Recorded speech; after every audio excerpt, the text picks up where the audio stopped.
میرے نبی پاک علیہ السلام نے فرمایا جس کے ذمے بہنیں لگ گئیں، جس کے ذمے بہنیں جس کے ذمے لگ گئیں، باپ کمزور ہو گیا یا باپ انتقال کر گیا، جس کے ذمے بہنوں کی ڈیوٹی لگ گئی، محبوب فرمانے لگے اس نے 3 بہنوں کی اچھی پرورش کی، اچھا ادب سکھایا اور عزت کے ساتھ رخصت کر دیا، یا 2 بہنیں اس کے ذمے لگی، اس نے آداب سکھائے، یہ ابو داؤد شریف ہے، ابن ماجہ ہے، اور پھر ان کو رخصت کر دیا عزت کے ساتھ۔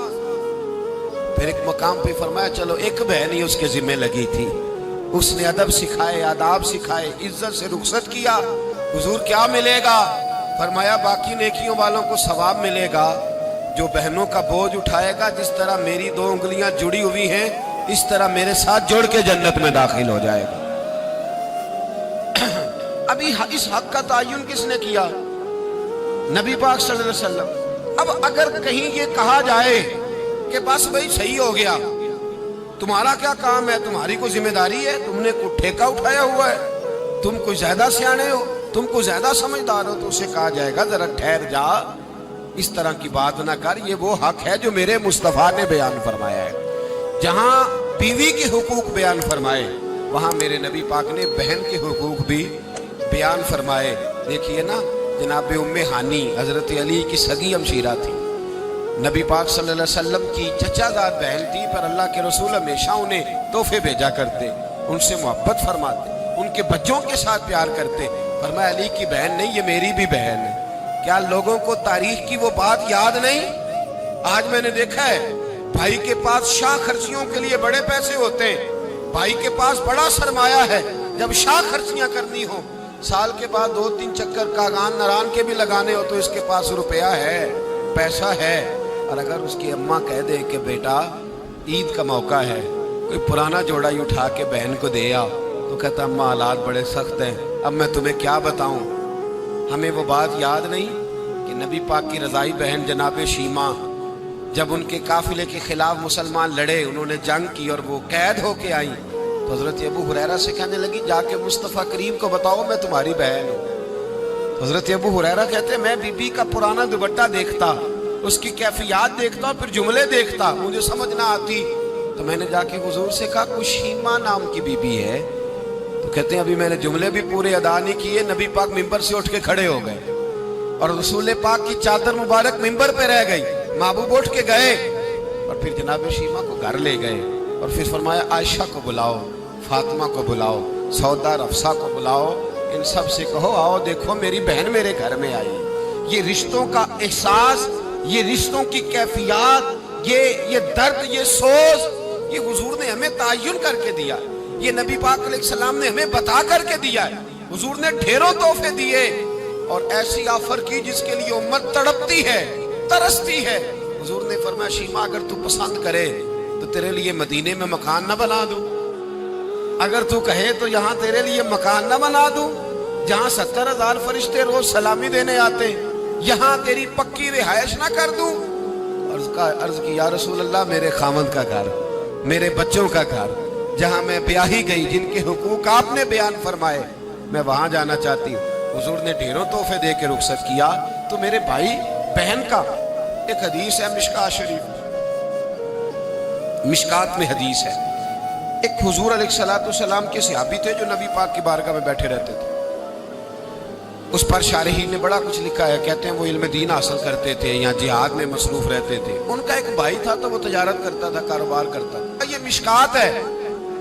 ایک دن آ کے عرض کرنے لگے یا رسول اللہ صلی اللہ علیہ وسلم اسے سمجھائے کوئی کام بھی کرے، آپ کے پاس بیٹھا رہتا ہے، ڈیوٹی ساری میں کرتا ہوں۔ تو محبوب فرمانے لگے خاموش ہو جا، ہو سکتا ہے رب کریم جو تجھے رزق دے رہا ہے وہ بھی اس کی برکت سے عطا فرما رہا ہے، اس کے نصیب کا اللہ تجھے دے رہا ہے، ہو سکتا ہے اس کے توسل سے، پتہ نہیں اللہ کس کی وجہ سے دے رہا ہے، کس کے حصے کا تیرے گھر بھیج دیتا ہے۔ امام حسن رضی اللہ تعالیٰ عنہ جب کسی شخص کو کچھ دینے جایا کرتے تھے تو فرماتے تھے بھائی یہ نصیب تیرا تھا، اللہ نے میرے گھر بھیج کے میری ڈیوٹی لگائی تھی کہ میں تجھ تک پہنچا دوں، میں نہیں لے کے آیا، نصیب تیرا ہی تھا، میرے ذمہ لگا تھا کہ چلو میں بھیج دوں۔ تو یاد رکھیے گا اگر کچھ جگہوں پہ ہمیں حقوق ادا کرنے پڑتے ہیں کسی مالدار بھائی کو کسی غریب کا خیال رکھنا پڑ ہی جاتا ہے، تو مہربانی کرے وہ خیال کرے۔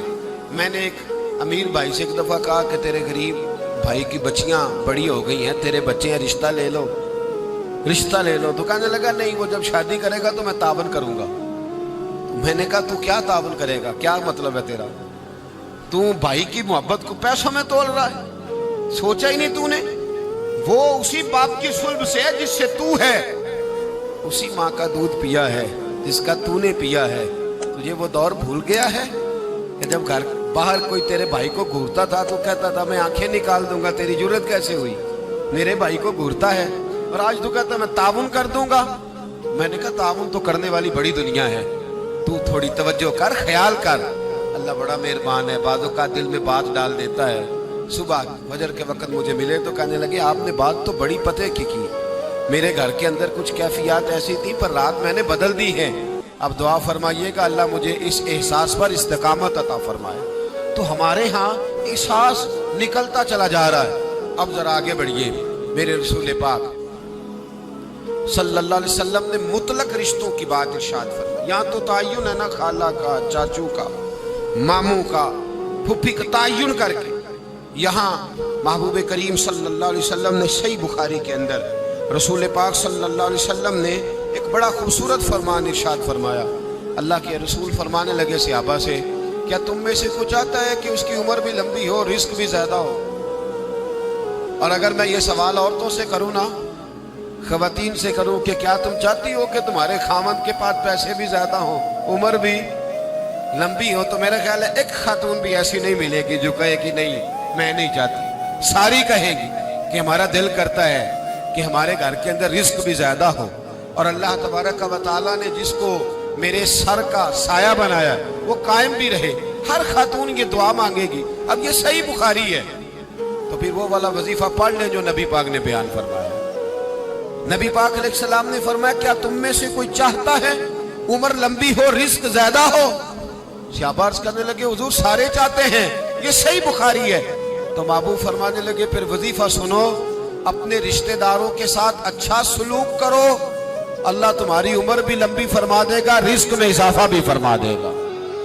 رشتہ داروں سے اچھا سلوک کرو، صلہ رحمی کرو، ان کا خیال کرو، اگر غریب ہیں تو ان کی مدد کرو، اگر کسی جگہ تمہاری ڈھارس کی انہیں ضرورت ہے تو ان کی ڈھارس بندھاؤ، تھوڑا آگے بڑھو، ان کے ساتھ تھوڑے رشتوں کو نبھاؤ۔ تم تو صرف ایک رشتہ دار کی حوصلہ افزائی کرو گے، بیمار ہوگا تو تیمارداری کرو گے، کسی تکلیف میں جا کے اس کی دلجوئی کرو گے، اللہ تمہیں اس کا انعام یہ دے گا کہ رب تبارک و تعالیٰ تمہارے رزق میں بھی اضافہ فرما دے گا اور تمہاری عمر کو بھی لمبا فرما دے گا۔ اب ہمارے ہاں ہوتا یہ ہے کہ لوگ کہتے ہیں جی میرا رشتہ دار سخت بہت ہے، بڑا سخت ہے۔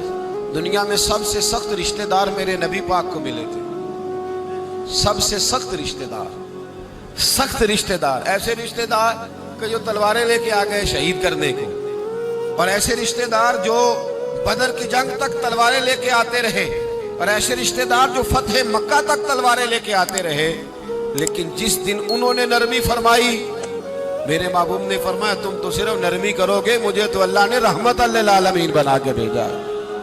میرے محبوب پاک علیہ السلام نے کرم کے دروازے ہی کھول دی، حضور نے رحمتیں فرمائی۔ ہمارے اندر کی وہ گھٹن اور مزاج کا وہ کمزور پن، اور وہ جو ہم اندر سے بزدلی دکھاتے ہیں رشتہ داروں کے معاملے میں، وہ بہت ساری جگہوں پہ ہمارا نقصان کرتی ہے۔ اپنے رشتہ داروں کے ساتھ تھوڑے سے معاملات کو بہتر رکھنا